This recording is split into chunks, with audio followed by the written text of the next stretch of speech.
Hello students, welcome to science class. Students, we are studying the lesson motion of class 9th physics. Students, today we will continue our this lesson, and in our today's class we will study about the graphical representation of motion. हमने अपनी पिछली class में कुछ basic terms पढ़ी जो इस lesson में हम यूज करेंगे, like distance, displacement, acceleration, speed, velocity. आज हम पढ़ेंगे कि मोशन को हम ग्राफिकली कैसे रिप्रेजेंट करते हैं. नो स्टूडेंट्स, एग्जाम में भी इसके बेस के ऊपर बहुत सारे क्वेश्चंस आते हैं, तो स्टूडेंट्स भी ग्राफ्स को देखकर कई बार घबरा जाते हैं कि किस तरह से हम ये क्वेश्चन अटेम्प्ट करें. तो स्टूडेंट्स, आज का जो हमारा टॉपिक है that is a graphical representation of motion. आज हम ग्राफ्स के ऊपर ही बात करेंगे. नो स्टूडेंट, जब हम कोई भी ग्राफ बनाते हैं तो हमारे पास दो एक्सिस होती हैं, एक होती है वाई एक्सिस और एक होती है एक्स एक्सिस. जो हॉरिजॉन्टल है दैट इज एक्स एक्सिस, जो वर्टिकल है that is a y axis. Now students, graph में सबसे इंपॉर्टेंट चीज जो हमें समझनी है दैट इज द स्लोप. अब स्लोप क्या है? स्लोप को अगर हम एक जनरल बात करें that is the ratio of Y and x. तो slope is equal to Y upon X. ये एक जनरल अगर हम मोटे तौर पे बात करें, लेकिन एक्चुअल में क्या होती है slope? Slope is equal to y2 minus y1 upon x2 minus x1. Now students, ये हमारी है स्लोप. नो स्टूडेंट्स, अगर हमें रेशियो निकालनी हो तो हम क्या कह लेते हैं? Ratio of y is to x. लेकिन एक्चुअल में क्या है, सही मायने में देखा जाए तो that is the y2 minus y1 upon x2 minus x1. अब फॉर एग्जांपल हमारे पास दो पॉइंट हैं, हम इन दोनों पॉइंट्स के बीच की हम स्लोप निकालनी है. हमें ये निकालनी है कि ये स्लोप कितनी है. अब ये आ गई हमारी y एक्सिस. तो अगर हम देखें तो ये पॉइंट कितना है 20 और ये पॉइंट कितना आ गया 30. तो हमारी स्लोप जो आ गई वो आ गई 30 minus 20 upon x2 minus x1. अब ये आ गया हमारा x1 जो पहले है और ये आ गया बाद में x2. तो अपॉन x2 क्या है हमारा 6 माइनस 4. तो ये आ गया हमारा 10 अपॉन 2. तो दैट इज द 5. तो जो स्लोप है वो हमारी क्या आ गई 5. नो जो स्टूडेंट्स, ये स्लोप क्या होगी? Ratio of y axis to the x axis. कि y एक्सिस में जो वैल्यू है और x एक्सिस के बीच की जो वैल्यू है, जब उनकी हम रेशियो निकालते हैं दैट इज द स्लोप. अब स्लोप जो है ये बड़ी इंपॉर्टेंट है. तो स्लोप आई होप कि आपको समझ में आ गया कि जब हमें स्लोप निकालनी है तो वो हमें किस तरह से निकालनी है. तो स्टूडेंट्स, स्लोप फाइंड आउट करना बड़ा एक इंपॉर्टेंट पैरामीटर है जब हमें ग्राफिकली बेस्ड क्वेश्चन निकालने हैं. तो आई होप कि आपको समझ में आ गया कि स्लोप कैसे निकालते हैं. नो स्टूडेंट्स, अब हमारे पास कुछ डिफरेंट टाइप की स्लोप्स हैं. अब हम देखते हैं कि ये स्लोप्स जो हैं वो क्या क्या बताती हैं. Very first is slope constant. अब स्लोप कांस्टेंट कब होगी? नो स्टूडेंट्स, अगर x और y के बीच में स्ट्रेट लाइन हो जो ओरिजिन से पास कर रही हो, स्ट्रेट लाइन ओरिजिन से अगर पास कर रही है तो हम क्या कहेंगे कि हमारी स्लोप जो है वो क्या है? कांस्टेंट. हम x और y पे कुछ हमने वैल्यूज ले ली, एक हमारी वैल्यू x एक्सिस पे आ गई, एक वैल्यू हमारी y एक्सिस पे आ गई. अगर उनके बीच में स्ट्रेट लाइन बन रही है तो हमारी स्लोप क्या है? कांस्टेंट. स्ट्रेट लाइन का मतलब कि हर जगह पे जो स्लोप है वो क्या होगी? सेम होगी. अगर हम किन्हीं भी दो पॉइंट्स के बीच में अगर हम स्लोप देखें, जैसे हमारे पास कुछ पॉइंट्स आ गए, अगर हम यहाँ पे और इस पॉइंट के बीच में स्लोप देखें तो अगले दो पॉइंट्स के बीच में भी स्लोप क्या होगी? सेम होगी. तो स्ट्रेट लाइन होने का मतलब क्या है? स्लोप क्या है? हमारी कांस्टेंट है. मीन हर जगह पे जो वैल्यू चेंज हो रही है that are at the same amount में चेंज हो रही है, रेगुलर इंटरवल पे चेंज हो रही है. तो कांस्टेंट स्लोप क्या होगी? अगर x और y के बीच में स्ट्रेट लाइन है अपवर्ड, ऊपर की तरफ जो है, अगर स्ट्रेट लाइन जा रही है जो ओरिजिन से पास कर रही है तो हम क्या कहेंगे? स्लोप क्या है? Constant. Then second, slope increasing. Now students, अगर हमारी स्लोप जो है स्ट्रेट लाइन होने के बजाय, अगर जो ग्राफ जो बन रहा है अगर वो स्ट्रेट लाइन होने के बजाय कर्व लाइन है तो इसका मतलब कि स्लोप क्या हो रही है? चेंज हो रही है. स्लोप क्या हो रही है? चेंज हो रही है. अब अगर इधर को हम देखें तो यहां से क्या हो रहा है? यहां पे हम देखें तो धीरे धीरे जो है वो स्लोप क्या कर रही है? इंक्रीज कर रही है. अगर हम किन्हीं भी दो पॉइंट्स के बीच में स्लोप देखें तो वैल्यू क्या होगी? उनकी अलग अलग वैल्यू आएगी. तो अलग अलग वैल्यू होने का मतलब कि स्लोप क्या हो रही है? चेंज हो रही है. तो अगर हम कहें कि स्लोप जो है स्ट्रेट लाइन होने के बजाय कर्व लाइन है, अगर इस तरह से हो तो डिक्रीज कर रही है, इधर से कर रही है तो इंक्रीज कर रही है। तो कहने का मतलब क्या है कि वैल्यूज क्या हो रही हैं, चेंज हो रही हैं। तो कहीं पे भी अगर कर्व लाइन है between x and y axis, तो किन्हीं भी दो पॉइंट्स के बीच में अगर हम स्लोप देखेंगे तो हर बार क्या होगा, वो वैल्यू क्या होगी, चेंज होगी। Then third case, slope zero. Now students, slope zero क्या है, अगर हमारा ग्राफ जो है वो पैरेलल टू अगर हमारा graph parallel to x axis बन रहा है तो हम क्या कहेंगे कि स्लोप क्या है, जीरो। अब कैसे जीरो होगी, जैसे अगर हम ये मान लेते हैं y1 ये आ गया y2, y1 ये आ गया y2 और ये आ गया x1 और ये आ गया पॉइंट x2, ये आ गया x2। तो स्लोप जो है ये हमारी क्या होती है, स्लोप होती है y2 minus y1 upon x2 minus x1। तो y2 की वैल्यू जितनी है वही वैल्यू y1 की है, तो y2 माइनस y1 क्या हो जाएगा, जीरो। तो zero upon x2 minus x1 तो क्या आएगा हमारा, जीरो। तो इसका मतलब कि अगर ग्राफ जो है वो पैरेलल टू एक्स एक्सिस आ रहा है तो स्लोप क्या है, जीरो है। Then fourth case, negative slope. Now students, negative slope क्या है कि अगर हमारी स्लोप डाउनवर्ड डायरेक्शन में है, जैसे जैसे हम आगे बढ़ रहे हैं एक्स एक्सिस पे अगर हम देखें तो अगर कोई स्लोप हमारी डाउनवर्ड डायरेक्शन में है तब हम उसे क्या कहेंगे कि वो स्लोप क्या है, नेगेटिव। तो अगर जैसे हम ऊपर की तरफ जाए तो हम कहेंगे स्लोप पॉजिटिव है, और अगर नीचे की तरफ हो तो स्लोप क्या है, नेगेटिव। देन फिफ्थ केस, कि अगर हमें एक ही ग्राफ में दो या दो से ज्यादा स्लोप्स दी हों तो हमें कैसे फाइंड आउट करेंगे कि कौन सी स्लोप ज्यादा है। नो स्टूडेंट्स, इस ग्राफ में अगर हम देखें y और एक्सिस के बीच में दो स्लोप हैं, एक a है और एक b है। अब कौन सी स्लोप ज्यादा है वो डिपेंड करता है कि x एक्सिस के साथ एंगल किसका ज्यादा है। यहां पे अगर हम देखें तो a के साथ ये एंगल है और b का एंगल देखें तो ज्यादा है। अगर एक एंगल हम मान लेते हैं लेट इट बी 30 डिग्री, तो b वाला एंगल देखें तो वो क्या है, ज्यादा है, लेट इट बी 60 डिग्री। तो b का एंगल जो है वो x के साथ क्या है, ज्यादा है। तो जितना एंगल ज्यादा होगा स्लोप भी उतनी क्या होगी, ज्यादा होगी। तो यहाँ पे a और b में ज्यादा स्लोप कौन सी है, दैट इज द b। तो स्टूडेंट्स, ये जो स्लोप्स है ये बड़ी इंपॉर्टेंट है। अगर हमें ग्राफ में अगर हमें देखना होगा तो हमें बहुत सारी जगह जो है वो स्लोप को यूज करेंगे। हम स्लोप को देख के ही हम बताएंगे कि कौन सी चीज इंक्रीज कर रही है या कोई चीज डिक्रीज कर रही है। तो स्लोप्स जो है बड़ी इंपॉर्टेंट है, तो आपने स्लोप्स को जो है वो अच्छे से याद रख लेना है। Now students, very important topic based on graphs and that is distance time graph. Now students, कई बार एग्जाम में हमें डिस्टेंस टाइम ग्राफ के बेस के ऊपर क्वेश्चन आ जाते हैं, तो ये बड़ा इंपॉर्टेंट है from examination point of view. Now students, हम एक ग्राफ प्लॉट कर लेते हैं। एक हमारे पास आ गई y एक्सिस,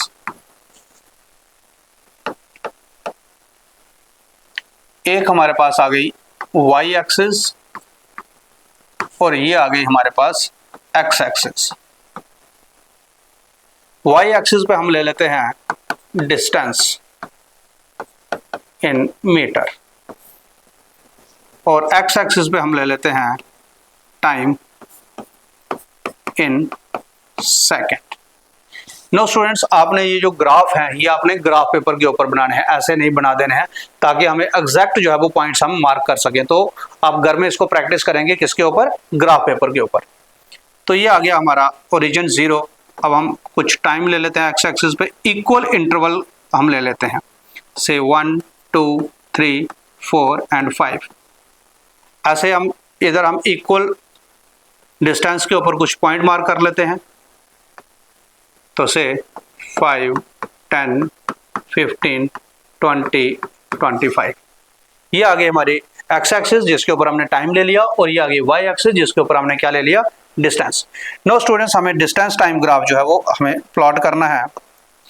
अब मान लेते हैं हमारे पास 1 के ऊपर वैल्यू है 5, 2 पे लेट इट बी 10 मीटर, 2 पे let it be 10 metre, 3 second पे मान लेते हैं हमारा 15, 3 सेकेंड पे हम मान लेते हैं 15 मीटर, 4 सेकेंड पे हम मान लेते हैं 20 मीटर। तो स्टूडेंट्स जब हम इन पॉइंट्स को ज्वाइन करते हैं तो we will get a straight line, हमें क्या मिलती है, एक स्ट्रेट लाइन। अब ये हमारा क्या आ गया, एक स्ट्रेट लाइन ग्राफ आ गया, कहाँ पे, बिटवीन डिस्टेंस एंड टाइम। तो हमारे पास जो डिफरेंट पॉइंट्स हैं ये आ गए हमारे पॉइंट्स, जिनको हमने जब ज्वाइन किया तो हमें क्या मिली, एक स्ट्रेट लाइन। नो स्टूडेंट्स, अब अगर डिस्टेंस टाइम ग्राफ जो है वो स्ट्रेट लाइन हो तो हमें क्या पता चलता है। अब हमें ये ग्राफ जो है ये हमें क्या क्या इंफॉर्मेशन देता है। पहला अगर हम देखें तो इसका मतलब फर्स्ट 1 सेकंड में कितना डिस्टेंस कवर किया, 5, अगले 1 सेकंड में भी 5, अगले 1 सेकंड में भी 5, अगले 1 सेकंड में भी 5। इसका मतलब equal distance in equal intervals of time. तो अगर हमारा graph distance time graph straight line हो, इसका मतलब क्या है कि object is covering equal distance in equal intervals of time. अब अगर कोई object equal distance in equal intervals of time में कवर करे तब हम क्या कहते हैं, हम कहते हैं कि वो ऑब्जेक्ट कौन से मोशन में है, यूनिफॉर्म मोशन में। इसका मतलब कि हमें क्या पता चल जाता है यहाँ पे कि इस ग्राफ को देख के हम कह सकते हैं object is moving with uniform motion, क्योंकि equal distance in equal intervals of time, regular जो है इक्वल डिस्टेंस कवर कर रहा है वो इक्वल इंटरवल्स ऑफ टाइम है, तो इसलिए मोशन क्या हो गया, यूनिफॉर्म। नो स्टूडेंट्स, अगर हम इसकी स्लोप की बात करें, अगर हम किसकी बात करें, स्लोप की, तो स्लोप हमने देखा कि स्लोप क्या होता है, हमने कहा कि ratio between y and x। तो y और x के बीच में रेशियो, y एक्सिस और x एक्सिस के बीच में रेशियो।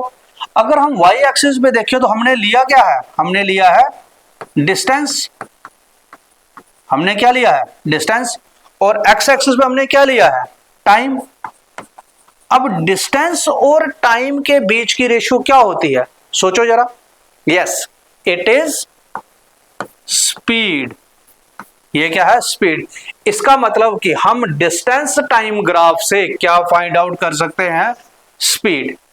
अब अगर ये स्ट्रेट लाइन है, इसका मतलब अगर ये स्ट्रेट लाइन है और यूनिफॉर्म मोशन है, इसका मतलब इसकी स्पीड भी क्या होगी, सेम। हम कैलकुलेट करके देख लेते हैं। फॉर एग्जांपल हम स्पीड निकाल लेते हैं बिटवीन 1 and 2 सेकेंड। फर्स्ट से लेके सेकंड तक हमें पूछा है कि बताओ स्पीड कितनी है।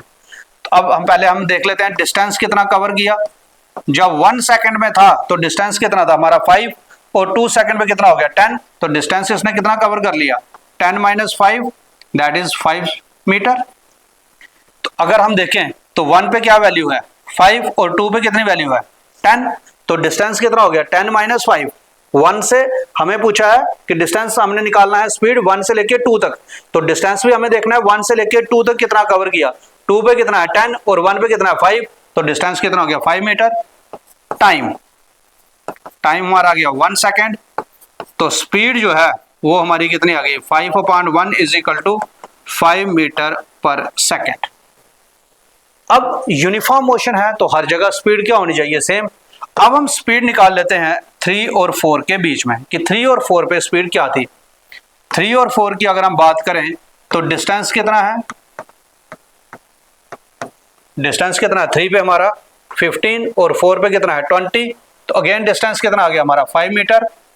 टाइम अगेन 1 सेकेंड, तो speed is again distance upon time 5/1 that is 5 metre per second. अगर हम 2 से लेके 4 तक निकालें कि 2 सेकंड की निकालनी है, 2 to 4, तो 2 to 4 अगर हम देखें तो अब हमारा जो डिस्टेंस है वो कितना आ गया, 2 से लेके 4 तक डिस्टेंस कितना है, 2 पे कितना है हमारा 10 और 4 पे कितना है 20, तो 10 से लेके 20 तक डिस्टेंस कितना हो गया 10 मीटर। और टाइम जो है वो कितना है 2 से लेके 4 तक कितना हो गया 2 सेकेंड। तो again speed is equal to distance upon time, तो वो कितना हो गया 10/2, again it is 5 metre per second. तो स्टूडेंट्स हम ये कह सकते हैं कि अगर graph between distance and time straight line हो तो ऑब्जेक्ट का मोशन जो होगा वो यूनिफॉर्म होगी और स्पीड क्या होगी, हमेशा सेम होगी। तो डिस्टेंस टाइम ग्राफ से हम क्या कैलकुलेट कर सकते हैं, हम कैलकुलेट कर सकते हैं स्पीड, और हमें क्या पता चल जाता है कि ऑब्जेक्ट का मोशन यूनिफॉर्म है या नॉन यूनिफॉर्म। नो स्टूडेंट्स, ये तो हो गया कि स्ट्रेट लाइन ग्राफ है अगर बिटवीन डिस्टेंस एंड टाइम। अगर हमारा graph between distance and time जो है वो स्ट्रेट लाइन ना होके कर्व लाइन हो, तो फिर क्या हमें पता चलेगा? तब हमें पता चलेगा कि ऑब्जेक्ट का जो मोशन है वो क्या है, नॉन यूनिफॉर्म मोशन है। नॉन यूनिफॉर्म मोशन क्या होता है? When an object covers unequal distance in equal intervals of time. अगर distance time graph straight line है तो यूनिफॉर्म मोशन, और अगर कर्व लाइन है then it is the non uniform motion. Uniform motion में स्पीड जो है वो हर जगह क्या रहती है, सेम, लेकिन नॉन यूनिफॉर्म मोशन में स्पीड क्या होगी, डिफरेंट होगी। नो स्टूडेंट्स, ये हो गया हमारा यूनिफॉर्म और नॉन यूनिफॉर्म मोशन। हमने देखा कि अगर डिस्टेंस और टाइम के बीच में स्ट्रेट लाइन ग्राफ बन रहा है तो वो हमारा क्या होगा, यूनिफॉर्म मोशन। उसमें ऑब्जेक्ट जो है वो सेम स्पीड से मूव कर रहा है। और अगर डिस्टेंस और टाइम के बीच में ग्राफ अगर कर्व लाइन हो तो वो क्या हो गया, non uniform motion. Mean object की स्पीड जो है वो कॉन्टिन्यूसली चेंज हो रही है। लेकिन स्टूडेंट्स हमारे पास एक ग्राफ और होता है। अब वो ग्राफ क्या है कि अगर हमारा ग्राफ डिस्टेंस और टाइम के बीच में इस तरह से हो। अब इस ग्राफ में अगर हम देखें तो ग्राफ जो है हमारा क्या है, parallel to time axis. Now students, अब ये ग्राफ क्या बताएगा? अगर हम इस ग्राफ को ध्यान से देखें तो ये आ गया हमारा टाइम जैसे 0, ये 1 2 3 4 5 1 2 3 4 5। तो 0 टाइम पे ऑब्जेक्ट किसी एक पोजीशन पे है। जैसे जैसे टाइम बढ़ रहा है ऑब्जेक्ट की पोजीशन वही है, ऑब्जेक्ट अपनी पोजीशन चेंज नहीं कर रहा है। तो जब ऑब्जेक्ट अपनी पोजीशन चेंज नहीं कर रहा है तो हम कह सकते हैं कि that object is at rest. तो स्टूडेंट्स अगर हमारा graph parallel to time axis हो, अगर हमारी slope parallel to time axis हो, तो हम क्या कहेंगे कि ऑब्जेक्ट जो है वो क्या है, object is at rest. Object अपनी पोजीशन चेंज नहीं कर रहा है। जब 0 पे था, 0 सेकंड था, जब टाइम 0 था तब क्या था, ऑब्जेक्ट इस पोजीशन पे था। धीरे धीरे टाइम बढ़ता गया, ऑब्जेक्ट ने अपनी पोजीशन पे ही रहा। तो मींस ऑब्जेक्ट जो अपनी पोजीशन चेंज नहीं कर रहा है, it means object is at rest. तो स्टूडेंट्स अगर हमारी slope parallel to time axis हो तो हम क्या कहेंगे, ऑब्जेक्ट क्या है, at rest. Now students, another important graph that is velocity time graph. हमने पढ़ा distance time graph. Distance time graph से हमें क्या पता चल जाता है कि ऑब्जेक्ट का जो मोशन है वो यूनिफॉर्म है या नॉन यूनिफॉर्म मोशन, और साथ में हम वहां पे क्या कैलकुलेट कर लेते हैं, स्पीड। अब हमारा जो ग्राफ है that is the velocity time graph. Now students, अब हमारे पास जो ग्राफ है वो क्या है, वेलोसिटी और टाइम के बीच में। ये आ गई हमारी वाई एक्सिस और ये आ गई हमारी एक्स एक्सिस। वाई एक्सिस पे हमने ले ली velocity in metre per second, और एक्स एक्सिस पे हमने ले लिया time in second. Now students, हम कुछ वैल्यूज ले लेते हैं। इक्वल डिस्टेंस के ऊपर हम पॉइंट कुछ मार्क कर लेते हैं।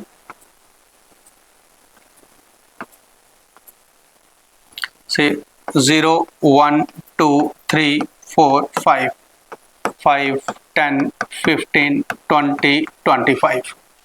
ये हमारा ग्राफ बना लेते हैं। अब हम वेलोसिटी और टाइम के बीच में। नो स्टूडेंट्स, फॉर एग्जांपल कि हमारा 0 पे जो वैल्यू थी वो 0, जब ऑब्जेक्ट रेस्ट पे है तो वेलोसिटी भी 0, टाइम भी 0। 1 पे आके मान लेते हैं हमारे पास 1 सेकंड पे वेलोसिटी होगी 5। 2 पे मान लेते हैं हमारी वेलोसिटी हो गई 10। 3 पे आ गया 15। 4 पे आ गया 20। जब हम इन्हें ज्वाइन करते हैं तो हमें मिला एक straight line. Now students, slope जो हमें मिल रही है that is a constant slope. Now students, ये हमारा जो एक ग्राफ बन गया, this is the straight line graph. अब हमारा ग्राफ जो है वो किसके बीच में बन रहा है, वेलोसिटी और टाइम के बीच में। अब वेलोसिटी टाइम ग्राफ के बीच में जो है अगर स्ट्रेट लाइन ग्राफ हो तो हम क्या कहेंगे, हमारी स्लोप क्या है, कांस्टेंट। नो स्टूडेंट्स, हम वेलोसिटी टाइम ग्राफ में अगर हम स्लोप की बात करते हैं तो स्लोप यहाँ पे हमारी किसकी होती है, between ratio of Y and x. तो यहाँ पे अगर हम देखें तो वेलोसिटी रेशो जो बन रही है वो किसके बीच में बन रही है? वेलोसिटी और टाइम के बीच में। अब वेलोसिटी और टाइम, तो वेलोसिटी धीरे धीरे चेंज हो रही है, mean change in velocity upon time. तो change in velocity upon time वो क्या होता है हमारा? एक्सेलरेशन। तो इसका मतलब कि हम वेलोसिटी टाइम ग्राफ से क्या फाइंड आउट कर सकते हैं? एक्सेलरेशन। जैसे हमने डिस्टेंस टाइम ग्राफ से क्या फाइंड आउट किया? स्पीड। ऐसे ही वेलोसिटी टाइम ग्राफ से हम क्या कैलकुलेट कर सकते हैं? एक्सेलरेशन। नो स्टूडेंट्स, अगर फॉर एग्जांपल हमें एक्सेलरेशन निकालना हो between 2 to 3 second, find acceleration between 2 and 3 second, second और थर्ड सेकेंड के बीच में हमें एक्सेलरेशन निकालना हो, तो एक्सेलरेशन क्या होगा? Acceleration is equal to change in velocity, change in velocity upon time.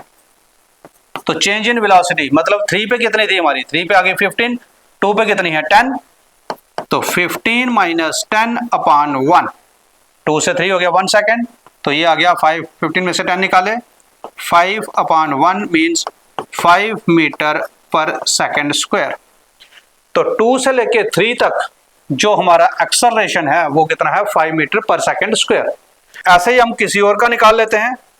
For example हमारा 3 से 4 के बीच में हमें एक्सेलरेशन निकालना हो, acceleration between third and fourth second, third और फोर्थ सेकेंड के बीच में निकालना हो, तो थर्ड पे वेलोसिटी कितनी है? 15 और 4 पे कितनी है? 20। तो एक्सेलरेशन कितना आ गया हमारा? Change in velocity that is 20 minus 15 upon 1, again it is 5.1 is equal to 5 metre per second square. तो हमने पढ़ा था स्लोप की, जब हमने बात की थी कि अगर हमारी स्लोप स्ट्रेट है फ्रॉम द ओरिजिन, तो वैल्यूज जो है वो क्या होती हैं? कांस्टेंट होती है, मींस कि सेम अमाउंट पे वैल्यूज इंक्रीज कर रही हैं। तो यहां से हम कह सकते हैं कि अगर हमारा वेलोसिटी टाइम ग्राफ स्ट्रेट हो तो हमारा ऑब्जेक्ट जो है वो किससे मूव कर रहा है? यूनिफॉर्म एक्सेलरेशन से। किससे मूव कर रहा है? Uniform acceleration. अगर इंक्रीज कर रहा है तो यूनिफॉर्म एक्सेलरेशन, अगर ऐसे ही नीचे की तरफ होता नेगेटिव स्लोप, तो नेगेटिव स्लोप का मतलब रिटार्डेशन। अगर हमारी वेलोसिटी बढ़ रही है तो एक्सेलरेशन, और अगर वेलोसिटी कम हो रही हो, अगर हमारी वेलोसिटी कम हो रही हो, तो फिर हम क्या कहेंगे कि ये जो ग्राफ है this is the negative acceleration, means it is retardation. अगर velocity type graph straight line है तो चाहे वो अपवर्ड हो चाहे वो नेगेटिव हो, चाहे अपवर्ड हो चाहे वो डाउनवर्ड हो, दैट इज यूनिफॉर्म। लेकिन अगर अपवर्ड है तो एक्सेलरेशन, और अगर डाउनवर्ड है तो रिटार्डेशन, मतलब वेलोसिटी डिक्रीज कर रही है। नेगेटिव स्लोप, ये हमारी पॉजिटिव स्लोप आ गई। तो यहाँ पे एक्सेलरेशन बढ़ रहा है, यहाँ पे एक्सेलरेशन, यहाँ पे रिटार्डेशन। तो यहाँ पे क्या हो गया? स्ट्रेट लाइन ग्राफ हमें क्या बता रहा है? Uniform acceleration. और अगर ग्राफ नीचे की तरफ होता that is the retardation, uniform retardation. लेकिन अगर ग्राफ हमारा वेलोसिटी और टाइम के बीच में इस तरह से होता, कर्व्ड होता, तब हम क्या बताते कि हमारा जो है कौन सा एक्सेलरेशन है? ये नॉन यूनिफॉर्म एक्सेलरेशन, कि कभी एक्सेलरेशन ज्यादा हो रहा है, कहीं एक्सेलरेशन कम हो रहा है, मींस कहीं पे वेलोसिटी ज्यादा चेंज हो रही है, कहीं पे वेलोसिटी कम चेंज हो रही है। तो वेलोसिटी टाइम ग्राफ अगर हमारा स्ट्रेट हो देन इज यूनिफॉर्म एक्सेलरेशन, और अगर वेलोसिटी टाइम ग्राफ कर्व्ड हो then it is non uniform acceleration. Now students, अब अगर हमारे पास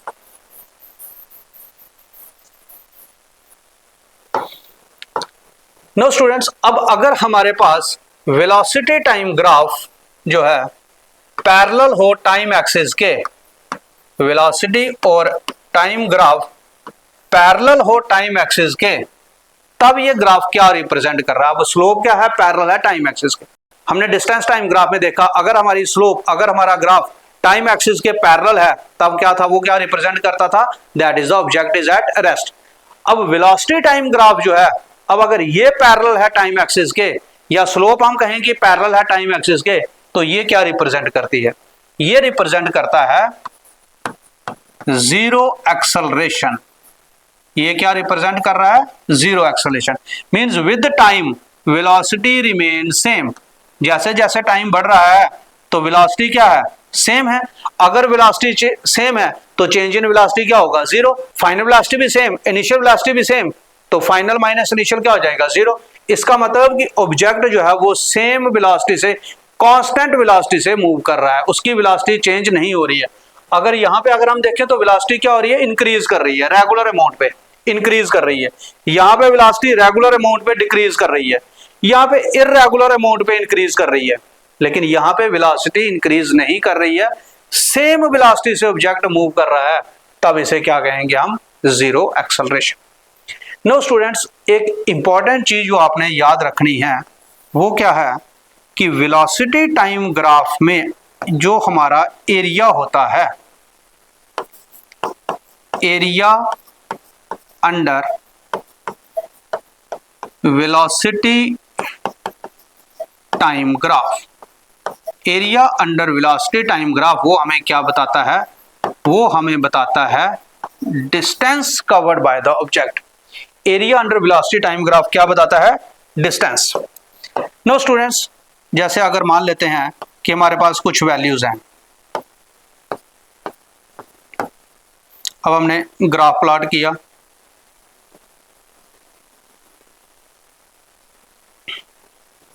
ये हमारा एक ग्राफ आ गया, ये हमारी कुछ वैल्यूज आ गई। अब ये 1 2 3 4 5 10 15 20 0। अब स्टूडेंट्स, वेलोसिटी टाइम ग्राफ का एरिया, अब जैसे अगर हमें पूछा जाता है कि फर्स्ट 2 सेकंड में ऑब्जेक्ट ने कितना डिस्टेंस कवर किया, तो 0 से लेके 2 तक कितना डिस्टेंस कवर कर लिया, तो यहाँ पे ये जो एरिया आ गया वेलोसिटी टाइम ग्राफ का, ये एरिया जो आ गया, दिस इज द डिस्टेंस, ये हमारा क्या होगा, डिस्टेंस। तो वेलोसिटी टाइम ग्राफ का area, area under velocity time graph, वो हमें क्या बताता है, डिस्टेंस। तो स्टूडेंट्स, ये कई बार मल्टीपल चॉइस में भी क्वेश्चन आ जाता है कि area under velocity time graph represent what, acceleration, distance, velocity, speed. तो आपको याद रखना है कि क्या रिप्रेजेंट करता है, डिस्टेंस। तो जो भी फिगर बनती हो हमें क्या निकालना है, उसका एरिया। अब फॉर एग्जांपल हमें बोला जाए कि 2 से लेके 4 तक, सेकंड से लेके 4 सेकंड तक ऑब्जेक्ट ने कितना डिस्टेंस कवर किया, तो 2 से लेके 4 तक जो है, हम यहाँ पे अगर कोई ये वैल्यू अगर हम ले लें तो हमारा ये जो फिगर बन जाएगी, इसका एरिया हम निकालेंगे। तो वेलोसिटी टाइम ग्राफ में जो भी फिगर बनती है उसका एरिया जो होगा, that will be the distance covered. I hope कि आपको ये ग्राफ, डिस्टेंस टाइम ग्राफ और वेलोसिटी टाइम ग्राफ जो है वो अच्छे से समझ में आ गए होंगे। डिस्टेंस टाइम ग्राफ में हम स्पीड कैलकुलेट करते हैं और वेलोसिटी टाइम ग्राफ में हम क्या कैलकुलेट कर लेते हैं, एक्सेलरेशन, और जो एरिया वहां पे आता है उससे हम क्या फाइंड आउट कर सकते हैं, डिस्टेंस। नो स्टूडेंट्स, अब हमारे पास एक क्वेश्चन है बेस्ड ऑन द ग्राफ। हमें ग्राफ दिया हुआ है, किसके बीच में है, स्पीड टाइम ग्राफ। अब स्पीड और टाइम, स्पीड और अगर गिवन डायरेक्शन में हो तो हम इसे क्या बोलेंगे, वेलोसिटी। तो मींस वेलोसिटी टाइम ग्राफ या स्पीड टाइम ग्राफ हमें एक दिया हुआ है। अब हमें इसमें कुछ क्वेश्चन पूछे हैं, that is what type of motion is represented by O A. अब ओ से लेके ए तक हमें पूछा है, ओ से लेके ए तक जो है वो किस टाइप का मोशन रिप्रेजेंट कर रहा है। अब ये हमारी क्या है, स्पीड, या हम कहें कि हमारे पास क्या है, ये वेलोसिटी, और ये क्या है हमारे पास एक्स एक्सिस पे क्या दिया है, टाइम। अब स्पीड और टाइम के बीच में, वेलोसिटी और टाइम के बीच में स्ट्रेट लाइन ग्राफ है। तो straight line graph, velocity time graph हमने पढ़ा अभी, तो वेलोसिटी और टाइम के बीच में अगर स्ट्रेट लाइन ग्राफ हो तो ये क्या रिप्रेजेंट करता है, ये रिप्रेजेंट करता है object is moving with uniform acceleration. कि एक्सेलरेशन जो है वो क्या है, यूनिफॉर्म है। मींस वेलोसिटी जो है वो कांस्टेंट रेट पे इंक्रीज कर रही है, स्पीड जो है वो कांस्टेंट रेट पे इंक्रीज कर रही है। तो हम इसे क्या बोलेंगे, कौन सा मोशन ये रिप्रेजेंट कर रहा है, that is the uniform acceleration. Then what type of motion is represented by A B. अब ए से लेके बी तक वेलोसिटी ए पे और ये आ गया बी पे। ए से लेके बी तक क्या है, सेम वेलोसिटी से मूव कर रहा है, वेलोसिटी चेंज नहीं कर रहा है। तो वेलोसिटी चेंज अगर नहीं हो रही है तो ऑब्जेक्ट जो है इसका क्या है, किस तरह से ये मूव कर रहा है, it is moving with zero acceleration. Mean velocity जो है वो क्या है, कांस्टेंट है। वेलोसिटी क्या है, कांस्टेंट। तो हम ये भी कह सकते हैं कि मोशन जो है वो क्या है, यूनिफॉर्म मोशन, और ए से लेके बी तक क्या है, वो क्या है, zero acceleration. Mean it is moving with the constant velocity. Then what type of motion is represented by B सी।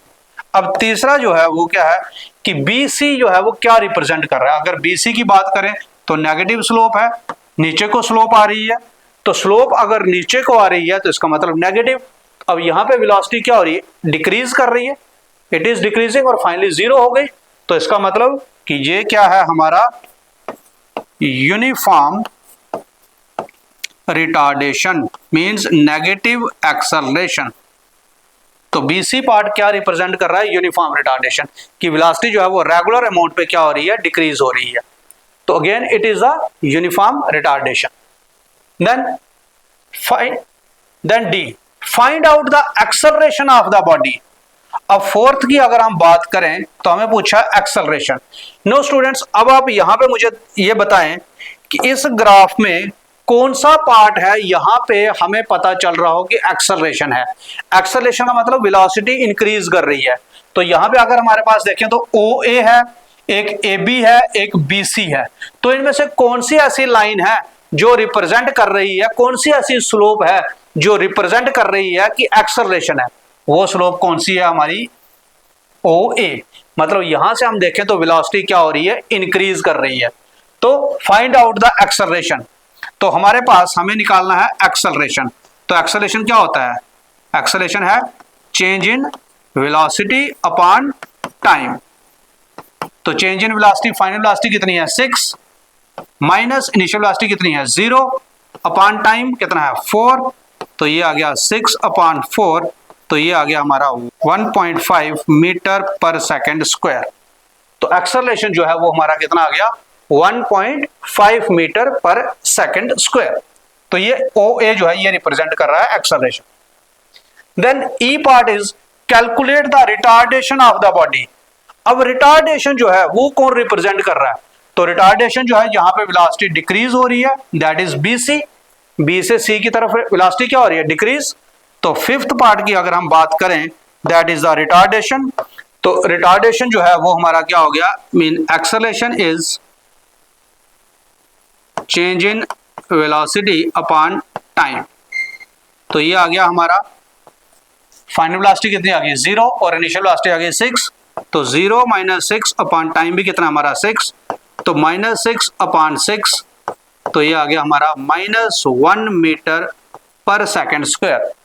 तो रिटार्डेशन जो है वो क्या है, -1 metre per second square, -1 metre per second square and is represented by the BC।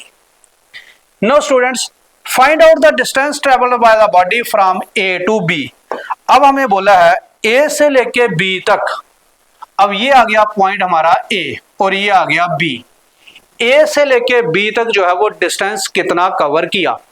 तो students हमने पढ़ा कि area under the velocity time graph जो है वो क्या होता है हमारा डिस्टेंस। तो A से लेके B तक ये जो फिगर बनी है इसका एरिया जो होगा that will be the distance covered. तो हमारा जो डिस्टेंस आ गया, डिस्टेंस ट्रेवल्ड, वो क्या होगा एरिया ऑफ दिस फिगर। तो distance is equal to area of, ये फिगर आ गई हमारी ABED, 4 से लेके 10 तक आ गया 6 और ये भी क्या है 0 से लेके 6, तो ये 6 आ गया। तो एरिया ऑफ स्क्वायर ABED,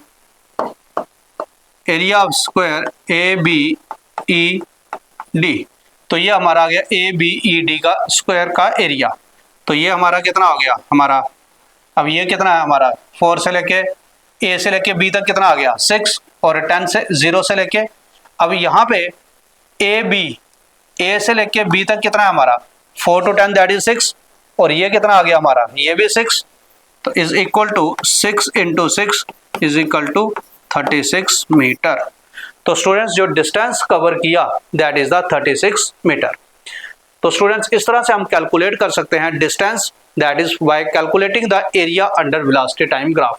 तो स्टूडेंट्स इस तरह से बहुत सारे न्यूमेरिकल्स जो हैं वो हमारे पास आते हैं on the basis of graphs. तो आई होप कि आपको ये ग्राफ जो है वो अच्छे से समझ में आ गए होंगे, whether it is the distance time graph और velocity time graph. So students this is all about our today's class. I hope कि आज के जो टॉपिक है that is a graphical representation of motion आपको अच्छे से समझ में आ गया होगा, जिसमें हमने पढ़ा डिस्टेंस टाइम ग्राफ और velocity time graph. In our next class we will meet with the next topic. So till then stay connected, stay happy. Thank you so much.